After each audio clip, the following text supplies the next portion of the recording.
I've walked in multiple houses that smell like paint or like, varnish or something. And it's like, okay, what do they do? What happened and why are they doing this right before they sell, right? Yeah, sometimes the price really does cloud your judgment on a property. It might seem too good to be true, or maybe better than it actually is. So sometimes when you look at a property that's listed way under value, what do you sort of look for red flags, in addition to obviously the cracks in the foundations and those types of things? Yeah, welcome to the TNT Real Estate Podcast, where we spark conversations that set you up for real estate success. I'm Tyler. And I'm Tanya, and each week we bring you expert tips on navigating Northern Ontario's real estate market.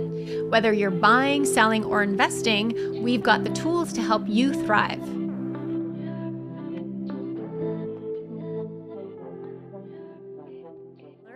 Tyler, it is officially sweater season, pumpkin spice latte season. Here we are. What are you looking forward to this coming fall? I was actually talking to Mel about this, but I feel like summer, especially August, is like so busy because you're trying to cram everything in before, school starts again and, when the weather's nice. So I feel like fall for like our little family is like a nice, like reset where you just kind of get to relax. We do have a couple busy weekends coming up. We have weddings and stuff to go to, but besides that, it's like you kind of get to figure out where you were in the year that just happened, and you get to reset for the fall as well. We start doing business planning and going from there. So it's just like a reset season for me, and that's what I'm excited about. It's different for you too, because like you have a child who's a baby and he's going to be 1 this January. Yeah. So it's a big difference to see like where you were last year expecting, little Beau, and then to this year, this fall, where he's coming up to sort of his first birthday. Yeah. And your family dynamics are changing. So that's pretty cool. Yeah. Yeah. It's a nice sort of fall season, nice time to sort of reset and relax a little bit. I always think, real estate is a little bit quieter in the fall, but certainly there's still a lot of work for us to do in preparation for the new year, 2026. But it's a good chance to sort of just kind of, I don't know, it's like cozy season, hang out, be at home, just sort of more relaxed vibes. Did you hear the big news? What's the big news? That Travis Kelce's getting married. Some performer or something. I can't remember who that is. Taylor Swift. Oh yes, gosh. That's who it is. Yes. Just that little pop star called Taylor Swift. Yeah. They're getting married. I cannot wait to hear the Easter eggs and see what's on the horizon. Is it going to be a big wedding or a small wedding? Well, isn't Easter's in the spring? So why would there be Easter eggs? You're so funny. I get it. You're so funny. It's definitely going to have a 13 in it. We know that. Yeah. Maybe they'll get married on my birthday. Maybe. Anyway. Okay, so let's move into real estate. Yep. Today we're going to be talking about what every buyer and investor needs to understand about how to spot a bad real estate deal before it's too late, that is. Yeah. There is all sorts of ways. Okay. There's all sorts of bad deals out there. There's also a lot of really good deals too. Okay. How do you spot a bad deal? What are some of the red flags that you might look for as an agent, walking into a place with your clients? So I think, even before you walk in, you can tell if it's going to be a good deal or bad deal or a decent deal. I think doing your kind of due diligence part, but when you first look at a property, say you pull it up on realtor.ca and you see this property, what can you look for that makes it a good or bad deal? Obviously price. So if you see, a nice big house for a really low price, then you have to kind of wonder. And it's tough in this market that we're in because we're still in a seller's market and lots of people are pricing for bidding wars. So if you see a house that sold at $600 a month ago and now there's a similar one at $500, it could just be a bidding war price that they just want to kind of get multiple offers on.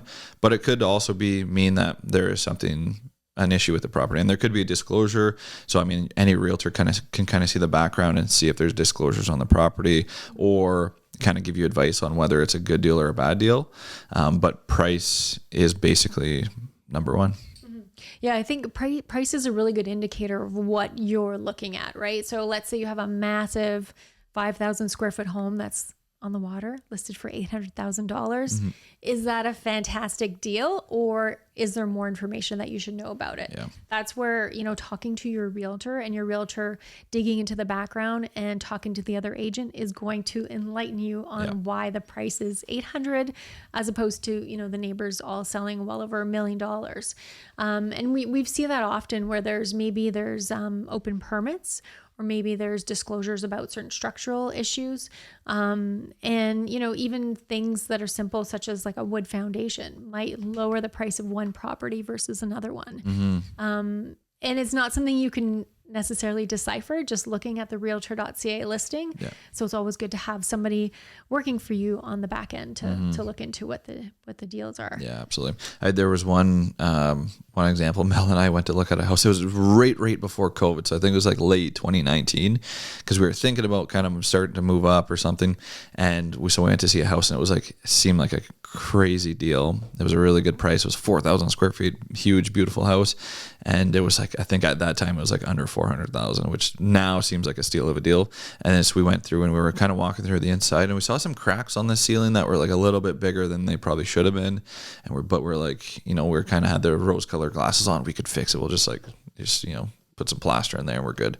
But then we did an exterior walk. Actually, we went down to the basement. There's a crack in the cement of the concrete, or of the foundation.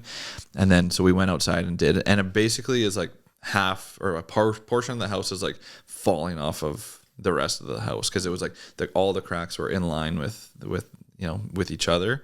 And we're saying, okay, maybe this is why it's not as good as a deal as what we thought. So maybe as you kept going through it, you were really pinpointing all those little things. Maybe it's a bigger issue and not worthy of going into. Yeah. Yeah. Sometimes the price really does, cloud your judgment on a property. It might seem too good to be true, or maybe better than it actually is. So sometimes when you look at a property that's listed way under value, what do you sort of look for red flags, in addition to obviously the cracks in the foundations and those types of things? Yeah. I mean, when you're looking at that, like you check out the photos, although photos do lie and you really have to go see it in person. So look through the photos, see if there's anything that you can tell through the photos, and then look through the listing, just see if there's, there's got to be something that might be a little bit off, whether it's a room size or in the description. If they're saying something that is, you don't really know what they're saying, just double check on that. And then as you go through the property, you can obviously look for like the physical features that might be the reason why. And it could not even be the house itself, but you kind of have to look around the neighborhood as well. Where is it located? True. And, is there a hoarder next door that has a yard full of boats or something, whatever it is. But you kind of have to look at everything as you're kind of driving down the street, and then also when you get to the house as well. Yeah, that's a really good point. I remember there was a property way out, I want to say it was kind of like Dill Lake Road area. And my clients were moving from out of town. I think it had acreage and it looked really great in the photos. And so I was just going to sort of preview it for them before they came to town, and driving down the area, noticing kind of what types of properties were along the way, car gardens and that type of thing. And then you get to the house and you realize the house itself did have some certain quirks, which, I was able to sort of alert them ahead of time before they came to town. But I told the clients, I don't want to necessarily judge what they're okay with as they're sort of driving up to their pretty expensive property, but also I just say, like, why don't you do a little Google Street View on the road leading up to there? Here's the address. And just see what you see along the way, right? Yeah. So like you said, it's important to take note of the area, kind of what you drive through on the way into the property, the immediate neighbors, whether they have a car garden or boat garden in their yard. That may be not that would be a bad house to buy necessarily, but that could be just an indication of why the price is lower than what you would expect for the other neighborhood or the street, just adjacent to it. Yeah. And another thing you'll never notice in the photos, except for visiting, is the age-old sniff test. So like, what does it smell like? Does it smell like mold, or does it smell like maybe fresh paint? Yeah. Yeah, that's a big one too, especially little red flags. And that this is kind of our red flag number 2 is like the physical red flags that you can't really see through photos or even before you step into the house. So you walk in and you smell mold or you smell paint, or so you have to wonder, maybe it's just, it's a fresh paint job to enhance the house, but it could also be covering, a bunch of cracks in the drywall. So you really have to dig into that. And that's really, unless we have a lot of time to work up to a listing, most of the time I never get them to repaint the house because of those red flags. As soon as somebody walks in, I've walked in multiple houses that smell like paint or like, varnish or something. And it's like, okay, what happened and why are they doing this right before they sell? Right. So that's a huge one. The smell is something that's very, I think when people paint the interior foundations of an unfinished basement, if that's freshly done before they list, and that you can definitely smell because it's one of those paints. Yeah. That's one of those things we always want to ask the agent, like, hey, are they just doing this for cosmetics, or were there cracks? Were there other things that they were covering up? Which, you just want to make those inquiries and urge the seller to tell you the truth of why those things are being done. Yeah. Okay. So we get to the house, we do the little sniff test. Everything seems fine. It smells like, chocolate chip cookies. We're walking through the house. What are things that people should be looking for that will tell them, or I guess that will raise the red flag? Yeah. So I always look for like recent renovations as well. Like, is there new drywall somewhere? The basement, we always look to see, did they cut out, that 1 or 2 feet above the floor, and make sure that hasn't recently been done, or maybe that's been recently patched. We look for recent patches, recent work that was done, and anything that might be covering up something that wasn't disclosed to us. Yeah. How about you? Are there any other things that you look for? I mean, as I'm walking through the house, I'm looking basically floor to ceiling or ceiling to floor, just to see, if there's any cracks, if there's any things that are on the ceiling that shouldn't be there, whether it's stains or cracking. But really, as I'm going through like the main floor, let's say like bedroom area and kitchens, I'm just looking to see if there's any kind of staining cracks. As we get down to the foundation or to the basement, I'm looking for kind of the same thing. Just anything that shouldn't be there that is there is what we're kind of going to see. Now, I mean, as we're doing that, we're talking to the client as well, just making sure that they're kind of comfortable with everything. And if they see something, let's say, and it's not in my wheelhouse, I don't know, then I say, you know what, let's bring in either a professional or let's do a full inspection and have it looked at thoroughly. Have you ever had a client totally fall in love with a home and then walk away after an inspection? Absolutely. There's one I could recall because he's a good friend of mine. It was out on your way, I think might have just been past Stinson, so just east of the city, and it was a house that was right on the highway, which is fine. But we walked in the house, and the floors were like sloped, and there was no foundation, or it was kind of slab on grade, so it was just a crawl space underneath. And like the parents are like, no, you can't buy this house. And it was the first one that we looked at. He was super excited to look at it. He really wanted it, but it was like the parents were with him as well. And they're like, you're not buying this house. And I was saying, you're not buying this house. And he goes, no, it's fine. Like we'll figure it out. We're going to buy this house. And so we let him sit with it for a couple days, and he kind of came back to us like, okay, we should probably look at something else. But God, he was very close to making it. I mean, at the end of the day, we probably wouldn't have let him make the mistake anyways, but he just was like in love with it. Yeah, he loved the area. He loved, I think it was on like an acre or two. He loved the size of the house, the style of the house, but it was just like the floors were literally like this. It's hard. You never want to like dissuade someone and make someone not love a house or change their mind for them, certainly, but it's our job as people who care about our clients to let them know like all the little things that you're seeing along the way and let them make the decisions. Yeah. Okay, so let's go on to number 3, which is we kind of already talked about, but not necessarily. You walk in the house and it's been like recently kind of renovated. Maybe it was a flip project or something. Is that a red flag to you and your clients? Yeah, so not necessarily. So it depends on the situation. Yeah. If the listing is boasting about like, oh, and they recently did this, and the other thing, did it with permits, that type of thing, and you can understand that someone's put care into a property, then it's more than likely okay. You're going to look into it certainly. But when it's a quick flip, or sometimes you feel a little bit of pressure to make a decision. That's always a bit of a red flag, a bit of a negative there, dealing with the other side in negotiations where they want to like push things on you or your client rather quickly. But certainly quick flips, we always just want to like look at a little bit more thoroughly. Were the materials done correctly? Was the work done correctly? And just to do that extra investigation to make sure that it's not meant to cover something up, but it was in fact just, you know, a new kitchen renovation or a bathroom renovation just to pretty the place up. When we're kind of when I'm walking through a flip, or even if you can kind of tell it was flipped, I always, you know, say, you know what, we're going to do more research on this.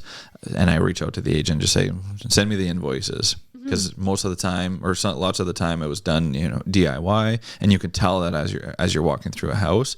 Because if there was any contractor or most contractors that would touch a house and kind of, whether it's redo a kitchen or flooring or whatever it is, you could tell that it was done by a contractor. It's very easy to spot a DIY job, and that's why we need to figure out. And you know, if it was DIY, maybe it was done correctly, but did they pull the permits? Like, did they even know that they had to pull permits for this job? So it goes into your due diligence period. Obviously, you got to figure out if you're comfortable spending the money on a house that was done like that. But it's not an immediate red flag, but I'm going to say it's like a pink flag. It's like you gotta look more into it. And I think a lot of home buyers got very excited during kind of the rush of the market in the last few years when they would see something done and pretty and looking great, and there was competition. They felt pressured to move forward with, you know, high price, no conditions, or foregoing the inspection or delaying an inspection. And that's when people could certainly run into problems, right?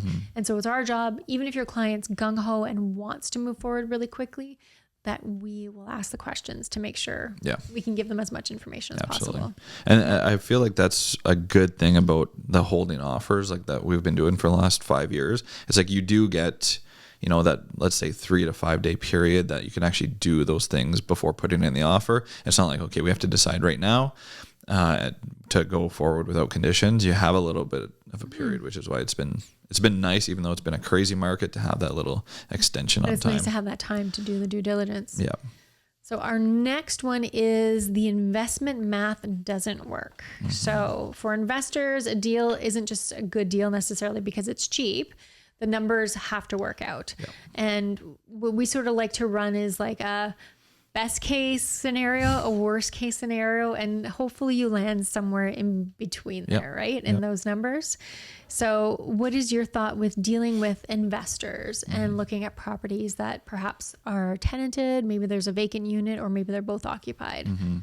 So, I mean, I have investors that don't, well, I guess it depends on the building. So if it's small enough, they don't really care of the numbers because they can kind of figure it out as they go. They want to see the building and make sure it's structurally sound and legal. I have others that have never necessarily been to Sudbury, but have bought properties in Sudbury. So they're basically all relying on the numbers, and they don't even want to see the property unless they've crunched their numbers. They've made sure that it actually works for themselves. And then if it's, you know, it makes sense on, you know, on the Excel spreadsheet, then they'll see the properties. And some don't even come up. They just rely on my expertise, and then a home inspector obviously as well. But I think, you know, running your numbers multiple ways, like we said, you know, if you have a $20,000 budget to work with on your first buy, let's try that at, you know, $40,000. If you rip down a wall or ripped out some drywall and it's uninsulated, or, you know, needs some wiring, or there's knob and tube, whatever it is that you find that you weren't expecting to find, then we have to make sure that, you know, if you put in the extra $20,000, does it still work? So how do you sort of gauge that mix? Let's say an investor is also a little bit emotional and they love the property, but the numbers are maybe a little bit iffy. How do you sort of navigate that and help your client, the investor, rely on the numbers a little bit more rather than getting invested in the emotions of buying? Yeah, if I see one of my clients getting very excited over a property like that, and I'm not like 100% on board with it, I usually, if they're in town, I usually sit down and say, let's have a coffee, come into the office and we'll go through it together. Or if they're out of town, let's hop on a Zoom, and we kind of go through. These are what I like about properties. I've seen, thousands of properties in Sudbury. This is what I've seen. This is what I don't really like about the property. This is what I love, and these are what the numbers are. So if this makes sense, because usually most people have a cash on cash return that they're happy with, and if it fits that, let's go forward. And if it doesn't, then, there's always another property that will come up. So you always bring it back to sort of the numbers and the number scenario rather than letting them get too invested in it. Yeah. I mean, typically, there are deals out there that, the numbers don't make sense now, but in 5 years when there's some turnover, or if you can add another unit, then they make sense as well. But we just have to make sure that, the investor is strong enough to be able to, have the building that, carry the building that might not make money for a couple of years. Yeah, absolutely. Okay. So what is our segment number 5? Trust your gut. Mm-hmm. Trust your gut. Verify everything. Trust your gut. Instincts matter. It does. And you know what? Lots of people just have, I guess we just talked about people that don't really have the instinct, but I feel like a lot of my investors that I work with especially have that instinct on whether it's a solid property or not. Some home buyers, get just wrapped up in the, the beautiful, Carrera marble kitchen, or the backyard or the space or, whatever it is, the garage. But at the end of the day, you do have to trust your gut. And that's, we tell all of our clients this is when you walk into a house, you'll feel if it's the right house. And then obviously we're there to verify that. We're there to verify everything. That's true. Yeah. So they might say, okay, this is the house, but we're going to make sure bring them down to reality if there's something that goes on with it. But I feel like most people will have that instinct on, this is a good property or it's not. Yeah. Yeah. I think a lot of people go into it and they either feel it or they don't. You're never going to convince somebody and change their mind that this is the right property for them. Or vice versa. Maybe you can talk them out of it by giving them the information if that's, warranted, certainly. Yeah. And if there's more people around them telling them it's a risky deal and it's not just you, their realtor, they will listen to you and listen to your guidance and take your expertise as important. But I think, like you said, most people feel it when they walk in. It's either a yes or a no. But then we verify the information just to make sure, just to validate that they should move forward, even though and that's, they've already made the decision. Yeah. And that's that's what I think a really important role of a realtor's role is that our clients are moving forward with a huge purchase. They fall in love with the house, but we have to verify that, they're not going to run into issues, or if there's a brand new kitchen done or a wall taken out, then we have to make sure that there was actually permits taken out for those.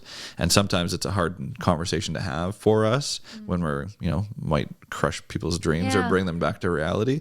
But it's more important to give them all the facts than just let them buy the house because it feels good. Absolutely. Yeah. Absolutely. That's a really good point.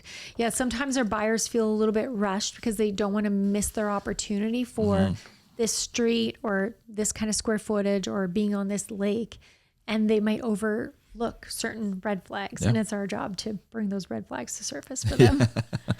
Yeah. Okay. So there's obviously no such thing as the perfect deal. There's been a couple of perfect deals, but there's no such thing as the perfect deal. But there's definitely deals that you'll wish, and we hear, horror stories about deals that you shouldn't have bought or people shouldn't have bought. So it's very important to deal with those red flags, look for the red flags and deal with them. And it's not even, those red flags can go away with the right research and due diligence. But it's very important to not ignore them. Absolutely. Learn how to spot those red flags and you'll save yourself a lot of the stress associated with dealing with those problems and a lot of money that can be the issue when you buy a property that has a lot of red flags. Absolutely. Okay. Thanks for tuning in to the TNT Real Estate Podcast. If you've enjoyed today's episode, please don't forget to subscribe, comment, and share with others looking to succeed in real estate. We'll catch you next time with more tips and strategies for navigating Northern Ontario's #1 real estate market. Until then, stay ahead in real estate.